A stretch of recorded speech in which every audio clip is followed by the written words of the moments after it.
भी तैयार हैं। इसके साथ साथ राज्य के अंदर कुछ ऐतिहासिक निर्णय हमने लिए हैं जो पहले की सरकारों ने तुष्टीकरण के कारण से जिन निर्णयों को नहीं ले पाई थी।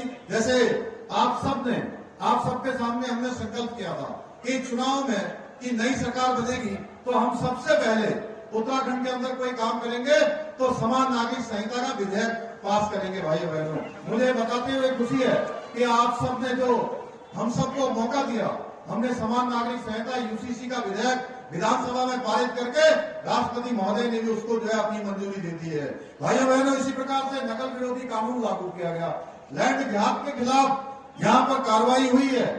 महिलाओं को 30% का आरक्षण, धर्मांतरण विरोधी कानून, ऐसे अनेक काम हुए हैं।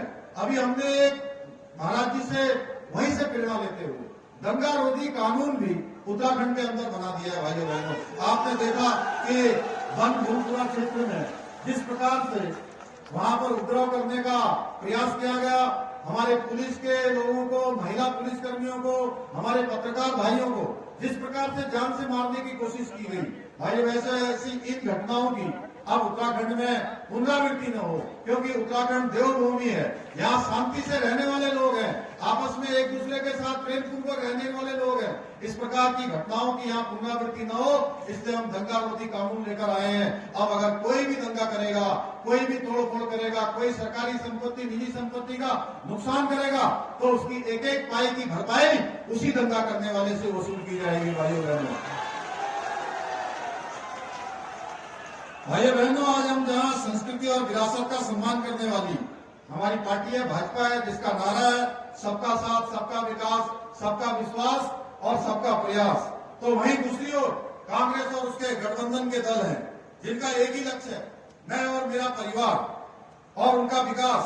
भाइयों बहनों, ये तुष्टीकरण का जहर घोलकर अभी 5 दिन पहले कांग्रेस पार्टी का घोषणा पत्र जारी हुआ है। एक तरफ देवभूमि उत्तराखंड को एक गौरव प्राप्त हो गया कि हमने समान नागरिक संहिता का विधेयक पारित कर दिया। भाइयों बहनों, दूसरी तरफ कांग्रेस के घोषणा पत्र में कहा जाता है कि मुस्लिम पर्सनल लॉ को लागू करने की बात कही जाती है। विधानसभा का चुनाव होता है तो कहते हैं उत्तराखंड में हम मुस्लिम यूनिवर्सिटी बनाएंगे।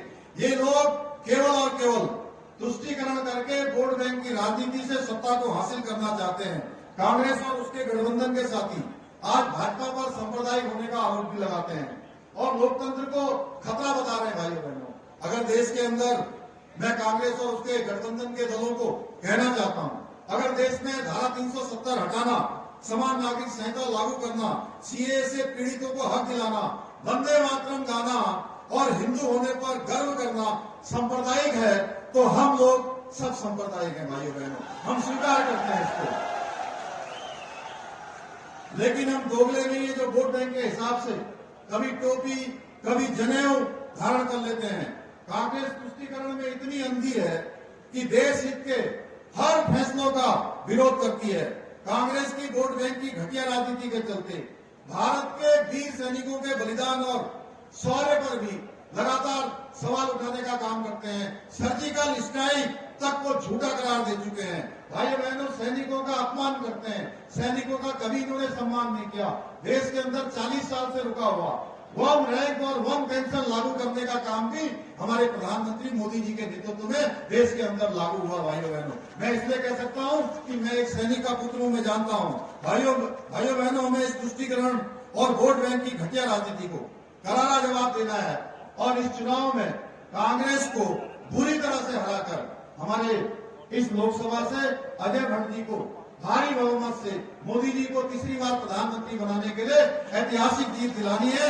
मैं हल्द्वानी के देवतुल्य मतदाताओं से आग्रह करता हूं कि विकसित उत्तराखंड के लिए, विकास के लिए, विकसित भारत के लिए और भ्रष्टाचार के अंत के लिए भाजपा को चुने और आप सभी मोदी जी को तीसरी बार प्रधानमंत्री बनाने के लिए ऐतिहासिक मत दें।